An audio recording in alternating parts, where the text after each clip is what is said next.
जय माता दी दोस्तों, welcome back to my channel. दोस्तों आज मैं आप लोगों को बताऊंगी कि मकर यानी कैप्रिकॉर्न की लाइफ 28 सितंबर के दिन कैसी रहेगी। तो चलिए दोस्तों स्टार्ट करते हैं। यूनिकॉर्न यूनिवर्स प्लीज़ मुझे बताइए कि कैप्रिकॉर्न की फैमिली लाइफ 28 सितंबर के दिन कैसी रहने वाली है। 28 सितंबर के दिन कैप्रिकॉर्न की love life and marital life कैसी रहेगी।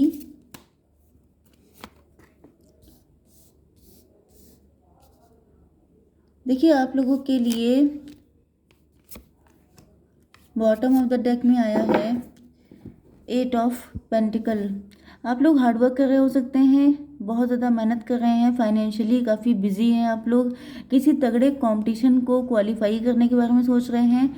वैसे मुझे ज़्यादातर दिख रहा है कि यहाँ पे ये आपके पार्टनर हैं जो आपके साथ इक्वल गिव एंड टेक करना चाहते हैं। ये आपके सोलमेट हैं, इस रिलेशनशिप में हार्डवर्क कर रहे हैं ये आपको पाने के लिए, क्योंकि इनको लग रहा है कि बड़ा कंपटीशन है, बहुत सारे लोग आपके लिए जैसे कॉम्पीट कर रहे हैं। तो आपके पार्टनर सबसे ज़्यादा मेहनत करके दिखा देना चाहते हैं कि दे डिज़र्व द मोस्ट, मतलब आपके पार्टनर मोस्ट सुटेबल पार्टनर हैं आपके लिए। एंड इनकी स्पीड देखिए बहुत तेज़ है ये, ओके, बहुत स्पीड से भागते हुए आ रहे हैं कि कोई आपको कहीं जीत के ले ना जाए। आपके लिए इम्पोर्टेंट साइन है Cancer, Scorpio, Pisces, Aries, Leo, Sagittarius, Taurus, Virgo, Capricorn, Libra, Gemini, Aquarius, सारे साइन आ चुके हैं, no need to doubt, okay. And आपके लिए इम्पोर्टेंट नंबर हैं 8, 7, 12, 10, 16, 4, 5, 2। ये नंबर आपके लिए किसी भी एंगल से इम्पोर्टेंट हो सकते हैं, ओके।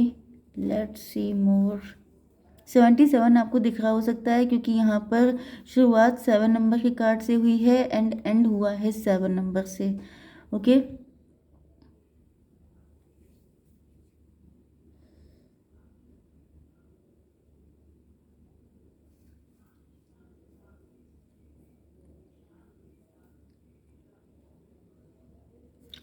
ओके, यहाँ पे दो सिचुएशन हो सकती हैं। पहली कंडीशन तो ये है कि आपके पार्टनर की लाइफ में जब बहुत सारी अपॉर्चुनिटीज़ आ गई थी, जब इनके राइज का टाइम था या इनके पास बड़े प्रपोजल आ रहे थे, बड़ी अपॉर्चुनिटीज़ आ गई थी, चाहे वो जॉब को लेके हो, चाहे वो पर्सन को लेके हो, जैसे शादी के ऑफ़र या लव के ऑफ़र, तो आपके पार्टनर जो हैं वो टॉक्सिक हो गए थे, मतलब कि ये थोड़े से नेगेटिव साउंड करने लगे थे एंड ये आपको छोड़ के चले गए थे। इन्होंने किसी थर्ड पार्टी को चूज़ कर लिया था, वो चाहे पैसा हो, करियर हो या कोई पर्सन हो। इन्होंने एक बार भी नहीं सोचा कि आप किस हालत में होंगे, जबकि उस वक्त आप काफ़ी स्ट्रगलिंग फेज में थे, काफ़ी दिक्कतें उठा रहे थे, काफ़ी स्ट्रगल कर रहे थे, but they don't care, okay. And अब आपके पार्टनर उल्टे लटके हैं। इनको लग रहा है जैसे इनका नज़रिया गलत था, इन्होंने लाइफ को गलत नज़र से देखा, इन्होंने चीज़ों को समझा नहीं, ये गलत चक्करों में पड़ गए थे। क्योंकि हालांकि ये थे इंटेलिजेंट, लेकिन रियल इंटेलिजेंट कौन है जो सही टाइम पे सही डिसीजन ले। एंड इनको फील हो रहा है जैसे ये बहुत ज़्यादा इन्होंने गलतियां कर डाली एंड गलतियों की वजह से अब ये स्ट्रेस्ड हैं, बहुत ज़्यादा बर्डनड हैं, इनको गिल्ट हो रहा है कि मैंने ऐसा क्यों किया। बहुत सारे लोगों के लिए ऐसा भी दिख रहा है कि ये अनकन्फेस्ड फीलिंग भी हो सकती हैं। कुछ लोगों के लिए ऐसा दिख रहा है कि आपकी लाइफ में बहुत सारे ऑफर्स आ रहे हैं, आप लोग अपनी ज़िंदगी में काफ़ी हार्डवर्क कर रहे हैं, ओके। एंड आपके पास बड़ी अपॉर्चुनिटीज़ आ रही हैं, चाहे वो पैसे को लेके हो, चाहे पर्सन को लेके हो। एंड आपके पार्टनर बहुत दुखी हो रहे हैं कि आप उनको ऑप्शन में रख रहे हैं, जबकि ये पर्सन हमेशा से आपके लिए लॉयल रहे हैं, इन्होंने आपके अलावा कभी किसी को चाहा ही नहीं। लेकिन जब ये देख रहे हैं कि आपके सामने ऑफ़र आ रहे हैं तो आप इनको एज ए ऑप्शन ट्रीट कर रहे हैं। तो ये चीज़ आपके पार्टनर को काफ़ी पनिशमेंट जैसा लग रहा है कि जैसे कोई इंसान किसी के लिए तपस्या कर रहा हो एंड उसका फल उसे ये मिले कि उसे ऑप्शन में रखा जा रहा है, ओके। 7 एंड 12 हो गया 19।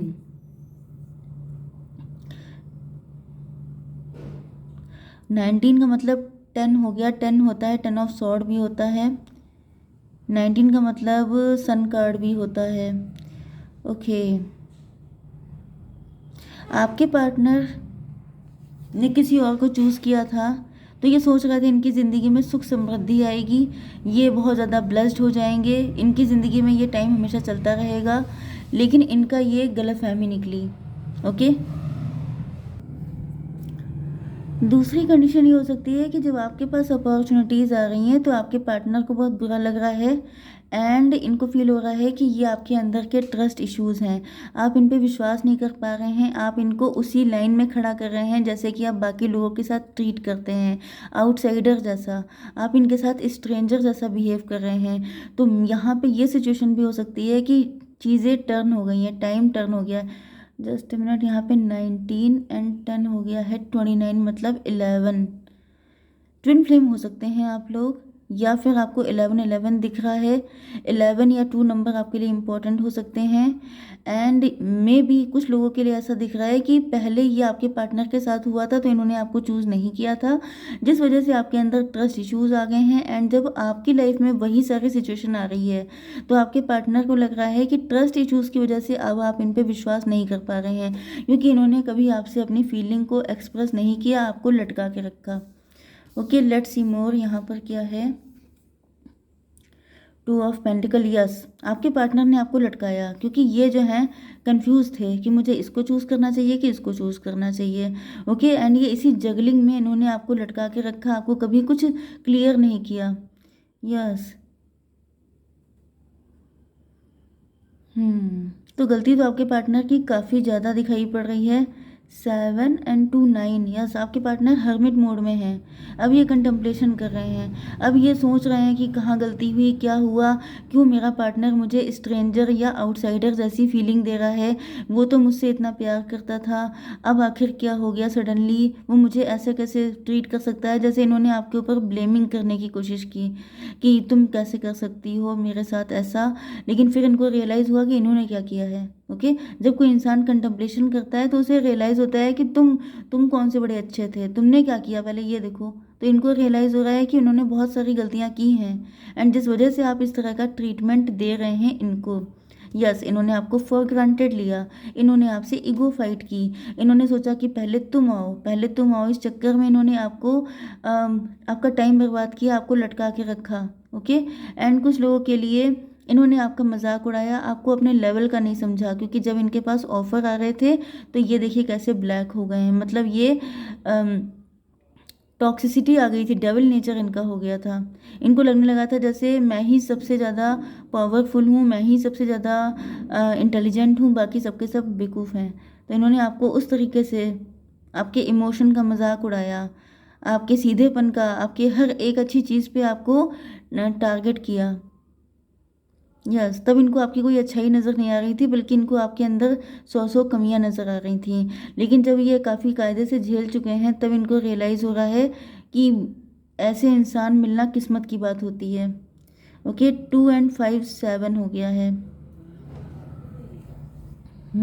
7 ऑफ कप्स, आप इनको छोड़ के चले गए हैं, आपको इनसे कुछ भी नहीं मिला सिवाय डिसअपॉइंटमेंट के, क्योंकि ये आपको सिवाय डिसअपॉइंटमेंट के कभी कुछ दे ही नहीं पाए, क्योंकि खुद लटके रहे, आपको लटका के रखा, आपको फॉर ग्रांटेड लिया, आपसे कभी खुल के कुछ एक्सप्रेस नहीं किया। तो इन्होंने आपको सिवाय मुसीबतों के और कुछ नहीं दिया। 2 5 7 7 एंड ये हो गया 14 5 फ्यूचर। यस।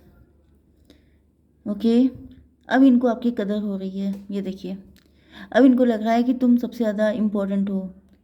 यस, अब आप लोग फाइनेंशियली कुछ ना कुछ कर रहे हो सकते हैं, फाइनेंशियली स्ट्रांग हो गए हैं, आप लोग काफ़ी अच्छा कर रहे हैं, आप लोग काफ़ी ज़्यादा लीगेसी क्रिएट कर रहे हैं। मतलब कि अपना जो भी आप वर्किंग हो सकते हैं, तो आप लोग अपनी लाइफ को काफ़ी बेटरमेंट की तरफ लेकर के जा रहे हैं। एंड आपके पार्टनर को अब आपको लेके इनसिक्योरिटी हो रही है। यस, आपके पार्टनर के साथ क्या हुआ था कि ये पहले फाइनेंशियली काफ़ी अप डाउन फेस कर रहे थे या फाइनेंशियली काफ़ी जगल कर रहे थे। ओके, कुछ लोगों के लिए मुझे ऐसी फीलिंग आ रही है जैसे एक पर्सन है जो गलत है, एक पर्सन है जो सही है। ओके, क्योंकि यहाँ पे दिख रहा है कि कुछ लोगों के लिए यहाँ पे कोई थर्ड पार्टी पर्सन नहीं थी, बल्कि थर्ड पार्टी पैसा थी। आपके पार्टनर फाइनेंशियली वीक थे एंड इनको लगा कि पहले ये फाइनेंशियली स्ट्रांग हो जाएंगे तभी आपकी तरफ आएंगे। लेकिन हुआ क्या कि आपने इनको ऐसा समझा कि ये आपको फॉर ग्रांटेड ले रहे हैं। तो किसी के साथ तो मुझे दिख रहा है कि वाकई में आपके पार्टनर ने गलत किया है, लेकिन कुछ लोगों के लिए ऐसा भी दिख रहा है कि आपके पार्टनर एंड आपके बीच में बहुत सारी मिसअंडरस्टैंडिंग क्रिएट हुई है, क्योंकि यहाँ पे अगर आपके पार्टनर ने आपसे अपनी फीलिंग एक्सप्रेस नहीं की थी, खुल के आपको अपने प्यार का इजहार नहीं किया था, तो फिर मान के चलिए कि आपके पार्टनर इनोसेंट हैं। ओके, क्योंकि अगर इन्होंने सब कुछ आपसे क्लियर कर दिया था, सारी चीज़ें क्लियर चल रही थी, तो फिर मान के चलिए कि इन्होंने गड़बड़ किया है। ठीक है, ये चीज़ आपको समझ में आनी चाहिए। यस, तो पहले जब आपके पार्टनर जो हैं फाइनेंशियली जगल कर रहे थे, तो इनको लगा कि पहले मैं अच्छा खासा पैसा कमा लूँ, पहले मैं फाइनेंशियली स्ट्रांग हो जाऊँ, तब मैं इस पार्टनर को कनेक्ट कर लूँगा, तब मैं, क्योंकि अगर मैं पहले से दे दूँगा इसको कोई होप, तो फिर ये बहुत ज़्यादा इमोशनल पर्सन है, ये दुखी हो जाएगी, ये स्टक हो जाएगी। लेकिन इनको आइडिया नहीं था कि आप इसको जो है किसी तरह से इंसल्ट के रूप में लेंगे। आपको लगेगा कि जैसे ये पर्सन आपको ईगो दिखा रहा है, प्राउड दिखा रहा है। ओके, तो अब ये जो इनकी फीलिंग थी, मेंटालिटी थी, या जो अनएक्सप्रेस्ड था, इन्होंने अगर कोई गलत किया था तो वो पैसे के चक्कर में या किसी पर्सन के चक्कर में इन्होंने आपके साथ गलत किया था, तो वहाँ पे टॉवर आ चुका है, इनके दिन बहुत बुरे चल रहे हैं। एंड अगर इन्होंने आपसे फीलिंग एक्सप्रेस नहीं की थी, ये शाई नेचर के थे, ये थोड़े से इंट्रोवर्ट थे, तो यहाँ पे दिख रहा है कि वो चीज़ें भी ख़त्म हो रही हैं। अब ये आकर के आपको सारी चीज़ें बताएंगे कि क्या हुआ था, कैसे हुआ था, क्यों हुआ था, क्योंकि यहाँ पे दिख रहा है कि ये बिल्कुल जी जान लगा देने को तैयार हैं कि मैं ऐसे नहीं छोड़ सकता अपने पार्टनर को। ओके, तो देख लेते हैं कि आपको क्या करना चाहिए ऐसी कंडीशन में। Unicorn please give me one card. Prompting, call A friend today. मुझे दिख रहा है कि ये जो पर्सन है किसी फ्रेंड की हेल्प लेकर के आएंगे आपके पास, एंड ये आपको बताएंगे, या फिर आपको किसी फ्रेंड से कंसल्ट करना चाहिए कि आपको क्या करना चाहिए अगर आप बहुत ज़्यादा कंफ्यूज हैं तो। ओके गाइज, जय माता दी।